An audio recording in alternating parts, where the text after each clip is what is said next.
네, 강프로입니다. 자, 오리엔트 전공 보겠습니다. 자, 오늘 조기 대선이 확정이 됐죠. 뭐 정치적인 내용에 대해서 이야기를 드리고자 하는 게 아닙니다. 주식시장의 특성 그리고 조기 대선. 대선이 있을 때 한국 시장에서는 항상 대선 관련주들이 기승을 부립니다. 그리고 이런 관련주들을 어떻게 공략하는지에 따라서 상황은 완전히 바뀔 거예요. 그 부분에 대해서 이야기를 드릴 겁니다. 그리고 한국 시장은 지금 공백 상황입니다. 어떤 공백 상황이냐? 수급의 공백 상황입니다. 이러면 이럴수록 이런 테마주들이 움직임이 강하게 나옵니다. 하지만 이런 테마주들도 주식시장의 특성에서 벗어나지 않는다. 무슨 내용이냐? 자, 오리엔트 전공도 있고 오리엔트 바이오도 있고요. 이재명 관련주들은 많습니다. 오리엔트 바이오. 자, 내용 보시면 뭐 똑같이 많이 올랐죠. 근데 가장 많이 거래가 터지고 가장 많이 올라간 종목이 쉬었다가 다시 갑니다. 과거에도 마찬가지였고 지금도 마찬가지고 앞으로도 마찬가지일 거예요. 왜? 이게 주식시장의 본질입니다. 그리고 이것에 대한 결과는 중요하지 않다. 자, 예를 들어서 뭐 학연, 지연 관련된 인맥주, 이제 정책 나오겠죠? 정책 나오면 정책 관련주들 이런 것들 다 붙어서 나올 겁니다. 그리고 뭐 다른 것도 있잖아요. 코나이 이런 것들, 그쵸? 이재명 관련주들 중에서 강한 3인방 이 안에서 공략을 해야 되는데 여기서 하나 더 붙이자면 이 안에서도 그쵸? 그러니까 후보군들 안에서도 순환매가 돈다는 겁니다. 그 순환매가 예를 들어서 뭐 안랩이나 이런 종목군들이에요. 자, 왜 제가 이런 이야기를 드리느냐? 주식시장은 순환매가 돌고 이격이 발생하면 조정을 받을 수밖에 없기 때문에 그렇습니다. 그런 얘기 들어보셨을 거예요. 소문에 사서 뉴스에 팔아라. 그리고 아까 전에 말씀드렸는데 수급에 대한 공백. 지금 미증시가 굉장히 많이 빠졌습니다. 지금 토요일 아침인데 어때요? 미증시 하락폭 6% 정도 하락 구간을 만들어냈죠. 6% 하락을 만들어냈다는 건 의미하는 바가 뭡니까? 미증시는 경기 침체를 반영하고 있다. 경기 침체라는 건 유가의 하락을 100% 동반합니다. 왜 그럴까요? 수요 둔화 우려가 있기 때문에 그렇습니다. 그리고 유가는 이틀째 6에서 7%대 하락 구간을 만들어냈고 이 이틀째 떨어진 내용을 보면 어때요? 나스닥 지수 4월 3일 날 관세 발표 이후에 6% 하락, 그리고 금요일 날 4월 4일 날 금요일 날 거의 한 5.8%, 한 6% 정도 하락 구간 이렇게 만들어냈다. 우리가 여기서 봐야 되는 부분은 미증시는 돌아섭니다. 그리고 미증시가 이렇게 떨어진 이유는 경기 침체를 반영하고 있기 때문인데 이번에 혹시라도 나오게 될지 모르는 경기 침체가 만약에 온다면 그건 관세 때문입니다. 그리고 여기서 추가적으로 하락시킬 수 있는 상황이 나오지 않는다. 물론 이게 대선주에 큰 영향을 미치는 것은 아니지만 여기서 우리가 미증시가 돌아설 때 어떤 종목을 해야 되는지 그리고 돌아서기 전 우리가 어떤 종목을 해야 되는지 그리고 이 두 종목을 서로 상호 보완해서 준비를 한다면 수익 구간을 크게 키워갈 수 있다는 거 반드시 기억을 하셔야 되고요. 그리고 무엇보다 여기 나스닥에 대한 하락폭은 다음 주부터는 돌려 세울 수 있는 상황이 나올 겁니다. 왜? 트럼프가 더 이상 카드가 없기 때문에 그렇습니다. 자, 제가 대형주에 대해서도 영상을 남기고 그리고 시장 주도주 예를 들어서 뭐 알테오젠이나 이런 종목군들을 이야기를 드렸을 때는 시장 관련된 내용을 제가 집중적으로 다뤄서 이야기를 드리는데 오리엔트 전공이나 뭐 이런 종목군들 있죠. 테마주들을 공략을 할 때는 사실상 시장이 연관은 되어 있습니다. 왜? 시장이 조금 안 좋거나 시장이 주춤할 때 움직이는 경향이 있어서 그런데 지금 상황에서는 양쪽을 다 준비해야 된다. 그 준비하는 것까지 제가 이야기를 드릴게요. 자, 첫 번째. 아까 전에 제가 이재명 관련주들에 대해서 이야기를 드렸죠. 자, 생각을 해보세요. 이렇게까지 단기간에 급등하는 시세가 나왔어요. 그리고 처음에 보면 정확하게 언제부터 상승을 했습니까? 비상계엄 딱 바로 다음날 12월 3일 날 비상계엄 터지고 12월 4일부터 급등세를 만들어낸 결과 1,000원부터 19,000원까지 20배 올랐죠. 이건 쉬고 한 번 더 갑니다. 하지만 그 쉬는 구간이 조금 길어질 수 있어요. 그래서 이쪽에서 만약에 내가 몰빵을 하고 있다. 이게 아니라면 그렇죠. 몰빵을 하고 있는 것 같으면은 약간 생각을 좀 달리 해야겠지만 그때는 전략적으로 변경이 필요해요. 근데 여기서 우리가 이걸 보자고요. 어느 정도까지 내가 물량을 보유하고 있으면 다른 자금으로 오리엔트 전공에 대한 매수를 다시 할 수 있는 부분을 찾아야 돼요. 그리고 그 구간은 62평선이 될 가능성이 굉장히 높다. 그리고 62평을 지키는 걸 확인하고 하는 게 아니라 62평을 수렴하고 횡보나 하락하고 다시 반등하는 부분을 확인하는 걸 봐야 됩니다. 예를 들어서 그래요. 여기까지 떨어질 거야, 여기까지 떨어질 거야, 이걸 맞추는 게 아니에요. 그리고 다음 대선은 누가 될 거야, 다음 대통령 누가 될 거야, 뭐 한 6월 정도의 대선이 이제 치러진다고 하는데 이때 대선이 누가 될 거 이거를 보고 우리가 이야기를 하는 게 아니라는 겁니다. 누가 되든 상관없다. 하지만 누가 될 수 있는 가능성은 가지고 있는 그쪽으로 투입을 시키는 겁니다. 보세요. 이재명은 원래부터 대선 주자였어요. 지난 대선에서도 아쉽게 졌죠. 뭐 여러 가지 논란이 있죠. 근데 어쨌든 우리가 생각할 수 있는 건 뭐가 있겠습니까?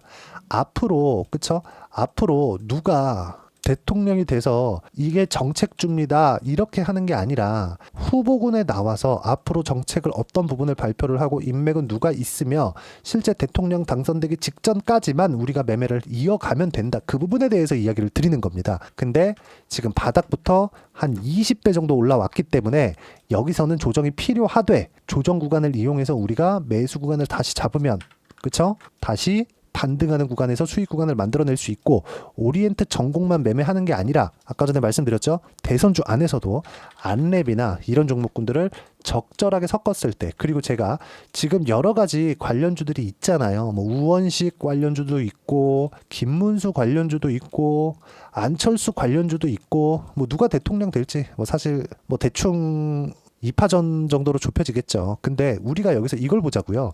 누가 대통령이 될지 그걸 확인할 때까지 오리엔트 전공이나 안랩을 보유해 가는 게 아니라 이 안에서, 그쵸? 지지율 변화도 볼 필요 없어요. 매매하는 구간에서 고가가 낮아질 때까지 우리는 꾸준하게 매매를 하는 게 중요하다. 그게 지금부터 시작입니다. 그리고 많이 올랐기 때문에 이격에 대한 조정이 필요했고, 오늘 파면에 대한 결과가 나오면서 상승했다가 급락을 했다. 차익을 보는 게 아니라 이러면서 물량을 털어먹는 작업을 하는 겁니다. 지금부터는 철저하게 기술적인 내용에 맞춰서 매매를 해야 되고, 기술적인 매매에 대한 내용에 대해서 이해하기 위해서는 신고가 그리고 주도주에 대한 파악이 되어야 된다. 이거 반드시 기억을 하셔야 됩니다. 그리고 또 하나 기억해야 될 건, 누가 대통령이 되든 주식시장은 시세를 먹는 게 목적이어야 됩니다. 나는 진보 쪽을 지지해, 나는 보수 쪽을 지지해, 이게 중요한 게 아니라는 거예요. 누가 대통령이 되는 거하고 상관없이 나는 돈 많이 벌어서 세금 많이 내면 그게 애국입니다. 전 그렇게 생각하고 있고요. 뭐 누가 되든 잘 모르겠습니다. 단 우리가 딱 대선 이제 날짜가 정해지겠죠. 그 날짜에서 딱 2주일 전까지만 이쪽을 공략하면 된다. 하지만 이것보다 더 길어지잖아요. 뭐 일주일 남길 때까지 해야지, 나는 선거 날까지 해야지, 누가 대통령이 되는지 그 결과까지 봐야지, 이 내용은 우리가 버리고 보자. 이 부분에 대해서 이야기를 드리는 겁니다. 오리엔트 전공이요, 지금 다시 움직일 수 있지만 조정 구간에 우리가 확인하는 가격대를 찾아야 되고, 그러기 위해서는, 그쵸? 대선주 내에서도 돌려야 되지만 우리가 원래 시장 주도주들 있죠? 그 주도주들에 대한 파악, 그러기 위해서는 신고가를 파악해야 되고, 주도주를 매매하기 위해서는 시장에 대한 이해도 필요하다. 그 부분을 제가 여기 소통방에서 무료로 공유를 해드리고 있습니다. 자, 소통방에서는 제가 대선 같은 경우에는 이벤트성이 강하기 때문에 그 관련돼서는 이야기를 크게 드리지 않지만, 앞으로 이제 다음 주가 되면 미증시가 너무 안 좋아서 대선 관련주들도 함께 매매를 해야 됩니다. 그래서 이런 부분들 소통방에서 함께 공유를 해드릴 거고요. 그리고 소통방에서 진행하는 내용을 보면, 보세요. 토요일 날에도 미증시 폭락, 중국 보복 관세 때문이다. 트럼프는 더 이상 카드가 없다. 자, 보세요. 중국에서 보복 관세를 때린다고 했는데 트럼프 대통령 그 성격 보세요. 바로바로 그냥 직설적으로 쏘잖아요. 근데 그런 사람이 어떻게 됐습니까? 지금 중국에서 보복 관세를 똑같이 때렸거든요. 근데 어떻게 얘기가 나왔냐면, 이건 트럼프 대통령의 일기장이나 마찬가지예요. 거의 뭐 30분에 하나씩 글을 써댑니다. 자, 보세요. 중국은 잘못된 선택을 했습니다. 그들은 당황했다. 그들은 절대 할 수 없는 유일한 일이다. 당황한 거죠. 트럼프 대통령이 당황한 겁니다. 중국에서 이렇게 똑같이, 그쵸? 동일한 관세를 때리면서 보복 관세를 매길지 몰랐거든요. 그러면서 우회적으로 다른 방법을 썼습니다. 원래 같았으면 뭐 중국 뭐 노발대발 하면서 뭐 난리가 났을 텐데 그렇게 얘기한 게 아니에요. 보세요. 방금 베트남 공산당 서기장, 대통령이죠. 토람과 매우 생산적인 통화를 나누었는데, 그는 베트남이 미국과 합의에 도달한다면 관세를 0%로 낮추고 싶어 한다. 베트남이 한 90% 정도를 맞았거든요. 근데 저는 우리나라를 대신해서 감사를 표하고 가까운 시일 내에 회동을 갖기를 기대한다. 이렇게 얘기가 나왔다는 점.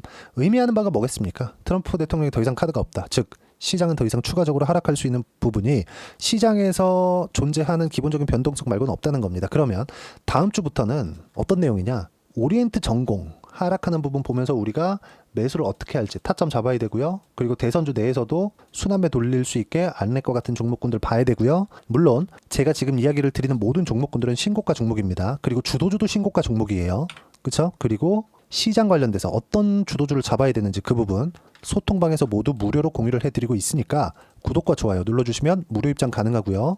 댓글 하나씩 또 달아주시고 여기 입장 링크를 공유해드릴 수 있게 010-8713-1916으로 구독이라고 문자 보내주시면 소통방 입장 링크 순차적으로 공유를 해드리도록 하겠습니다.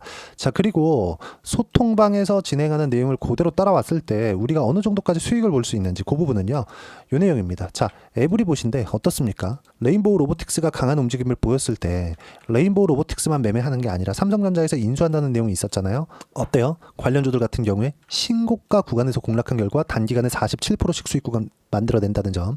최근에도 마찬가지예요. 한화, 오션이나 이런 종목군들 보면 어때요? 신고가 구간에서 공략한 결과 57%씩 이렇게 수익 구간이 나온다는 점. 오리엔트 전공도 마찬가지고요. 앞으로 나올 주도주도 마찬가지입니다. 이 내용들 소통방에서 무료로 공유를 해드리도록 할 테니까 구독과 좋아요 눌러주시면 무료 입장 가능하고요. 여기 010-8713-1916으로 구독이라고 문자 보내주시면 소통방 입장 링크 순차적으로 공유를 해드리도록 하겠습니다. 자, 그리고 이론적인 부분에 대해서는 여기 오리엔트 전공의 단기 보유 전략, 단기는 2주입니다.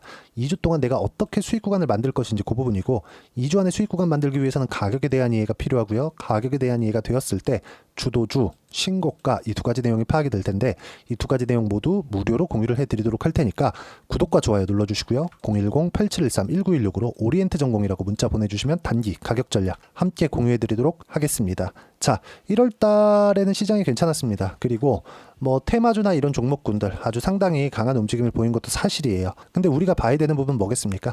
앞으로 주도주는 뭐냐? 여기 보시면 아까 전에 보셨지만 하나오션 같은 경우에 57% 이것뿐이 아닙니다. 하나오션을 제가 2월 초에 매도를 했는데 더 올라갔죠. 이 더 올라간 부분에서는 삼성중공업으로 똑같은 업종에서 이어간 결과 2월 초부터 3월 말까지 17%의 초과 수익을 또 얻었어요. 이것처럼 종목군 내에서도 순환매가 돈다. 아까 전에 제가 주도주를 하면서 안랩이나 오리엔트 전공이나 이런 쪽 공략해야 된다 그랬죠. 오리엔트 전공 금요일 날 많이 떨어져서 좀 걱정하시는 분들이 있을 겁니다. 뭐 급등락하는 종목이니까. 그리고 아래를 보면 떨어질 때 꼭 그런 생각 들거든요. 아래를 보면 무서워요. 근데 이때 가격대를 어떻게 잡고 판단을 해야 되는지, 그렇죠. 그리고 관련되어 있는 종목군들 어떻게 공략을 해야 되는지 제가 딱 한 종목만 준비를 해 놨으니까 영상 끝까지 시청하시고요. 모든 분들이 성공 투자하셨으면 참 좋겠습니다. 자, 여전히 시장은 녹록지 못합니다. 이런 상황이 벌어지는 건 어쩔 수 없습니다. 이런 상황에서도 수익이 나는 종목들의 구조는 변하지 않습니다. 즉 대시세 종목에 대한 구조는 변하지 않는다는 거고, 실제 제가 소통방에서 지속적으로 이야기를 드리고 있는 내용도 대시세 종목이나 시장 주도주를 공략하는 건 철저하게 가격 분석을 하라고 이야기를 드리고, 가격 분석 이후에는 이슈에 대한 파악, 그리고 이슈를 파악하고 나서는 다시 내가 얼마에 매수할지 그 타점에 대한 부분을 지속적으로 언급을 하고 있습니다.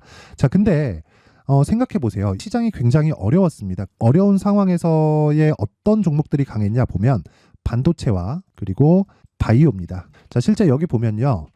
HLB에 제가 실제 매매한 내용을 띄워놓고 보여드리고 있는데 1월 22일부터 매매를 시작해서 4일 동안 31%의 수익 마감이 됐고요. 그리고 여전히 신고가 종목입니다. 자, 그리고 그 다음 어보브 반도체, 이름을 보시다시피 반도체 종목이죠. 그리고 AI 반도체는 지속적으로 강세를 보이고 있습니다. 이 종목도 신고가를 먼저 달성한 이후에 제가 21%의 단기간에 21%의 큰 수익을 내고 마감이 됐습니다. 다시 재공략을 준비하고 있고, 이런 부분은 소통방에서 다 공유를 해드립니다. 자, 그리고 코세스, 자, 코세스 같은 종목도 당연히 그쵸, 신고가 종목이고요. 그리고 반도체 종목입니다. 이 종목도 영업일 기준에서 이틀 동안 대략 한 15%의 수익 마감이 됐습니다. 내용을 한번 보시면 어떻습니까? HLB를 포함해서 뭐 30%, 20%, 뭐 15% 이런 식의 수익이 지속적으로 발생하고 있는데, 이 세 종목 모두 다 신고가 종목이고 1월 달에 시장이 약세를 보이고 있는 구간에서도 강했었던 그런 종목입니다. 특징점이 하나 있는데 그 이슈에 앞서서 가격이 먼저 반영했다는 거죠. 그렇게 제가 가격을 먼저 보고 이슈에 대해서 파악하는 이유는 결과적으로는 큰 시세를 먹기 위한 사전 준비 작업입니다. 실제로 큰 시세를 먹기 위해서 사전 준비 작업을 했을 때 여기 레인보우 로보틱스 127%, 그리고 ISC 98%, 그리고 한미반도체 97%의 큰 수익을 내는 상황을 만들 수 있습니다. 어떤 식으로 소통방에서 진행됐는지, 그쵸? 그 상황을 제가 이야기를 드린 건데, 이런 상황도요, 당연히 신고가를 공략했을 때 가능한 겁니다. 자, 그러면 이번에도 마찬가지입니다. 그쵸? 정부 주도의 코리아 디스카운트 해소 방안이 2월 달에 발표를 하고요. 그리고 2월 달에 발표된 내용을 토대로 주가가 움직이는 게 아니라 이미 움직인 내용이 있죠. 실제 이 내용은 크게 중요한 게 아니라는 겁니다. 실제 움직인 내용을 보면 자, 기아차입니다. 실제로 12월 달에 신고가를 만들어 놓고 정부에서 입김을 불어 넣으니까 순식간에 기아차를 포함해서 현대차 같은 거대 기업들의 주가가 2주도 채 되지 않아서 40% 정도의 큰 시세를 냅니다. 자, 그러면 우리는 어떤 종목을 봐야 될까요? 이슈를 파악해야 되는 것도 맞지만 철저하게 가격에 맞춰서 매매를 해야 되는 게 당연히 중요합니다. 정부가 주도하는 정책 방향이 있겠죠. 그 방향에 맞춰서 우리가 종목을 찾을 필요가 있다. 자, 그러면 답이 나왔습니다. 정부가 주도하는 방향에 맞춰서 제2의 기아차를 찾는 게 지금은 중요하다. 근데 정부 정책의 방향에 맞게 가자. 그랬을 때 앞서서 제가 보여드렸었던 내용인 여기 레인보우 로보틱스 127% 그리고 ISC 98% 그리고 한미반도체 97%와 같은 수익을 낼 수 있습니다. 물론 시간에 대한 부분은 최소 2주의 시간이 필요하고요. 그리고 최장 3개월 안에 끝내야 됩니다. 자, 기아차의 시세를 보셨던 것과 같이 2월 달에 정부 정책의 방향이 결정되고요. 바로 3월 달이면 시행입니다. 자, 그러면 우리는 거기에 맞춰서 당연히 종목을 찾아야 되고 제가 제2의 기아차를 찾아놨습니다. 제가 아까 전에 소통방에서 이야기를 드렸었던 내용 다 공개를 해드렸는데 그 내용처럼 종목만 받고 싶다 하시는 분들은요. 상단에 있는 제 전화번호로 대시세, 자, 대시세라고 문자를 보내주시면 정부 정책의 방향에 맞는 종목을 모든 분들에게 무료로 공개를 해드리도록 하겠습니다. 자, 제가 원하는 건 채널 성장이 목적입니다. 자, 그래서 구독과 좋아요 꼭 좀 부탁드리고요. 모든 분들이 정부 정책에 맞는 방향으로 매매를 이어가서 큰 수익 보셨으면 좋겠습니다.